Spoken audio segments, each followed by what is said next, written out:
ಆಗ್ಬೇಕು.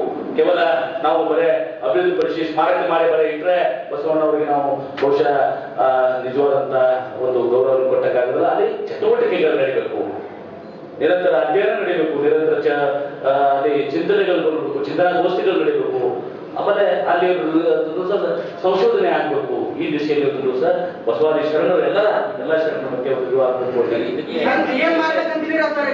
ಅದಕ್ಕೆ ನಾವು ಸರ್ಕಾರ ಮೇಲೆ ದಿವಸ ನಾವು ಇವತ್ತು ರೆಸಲ್ಯೂಷನ್ ಮುಗಿಲಿ, ಶರಣ ಸಾಹಿತ್ಯ ಮುಗಿಲಿ. ಈಗ ಮುಗಿದ್ಮೇಲೆ ನಾವು ಯೂನಿವರ್ಸಿಟಿ ಮಾಡ್ಬೋದು.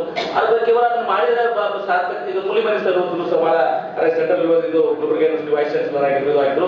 ಅವರು ಅದನ್ನ ಆ ಕಾನ್ಸೆಪ್ಟ್ ಅವರೇ ಒಪ್ಪೋದಿಲ್ಲ. ಒಂದು ಸಿಂಗಲ್ ವಿಷಯ, ಜನಪದ ಆಗಿರ್ಬೋದು, ಸಂಗೀತ ಆಗಿರ್ಬೋದು, ವಚನ ಆಗಿರ್ಬೋದು, ಅದ್ರ ಬಗ್ಗೆ ಬಸವ ಒಂದು ಅಧ್ಯಯನ ಕೇಂದ್ರ ಆಗ್ಬೇಕು. ಒಂದು ಏನ್ಸತ್ತೆ ಹೇಳುದು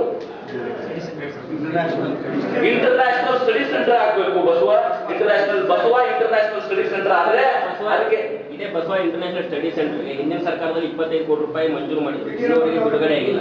ಅದನ್ನ ನೀವೇನಾದ್ರು ಬಿಡುಗಡೆ ಮಾಡ್ಸಕ್ಕೆ ಅದನ್ನ ಒಂದು ಏನು ಅದನ್ನ ಹಿಂದಿರಿದಾಗ ಬದಲಕ್ಕೊಂದು ಭವ್ಯವಾದ ಫೌಂಡೇಶನ್ ಆಗ್ಲಿ, ಅದಕ್ಕೊಂದು ಇದು ತಯಾರಾಗ್ಲಿ.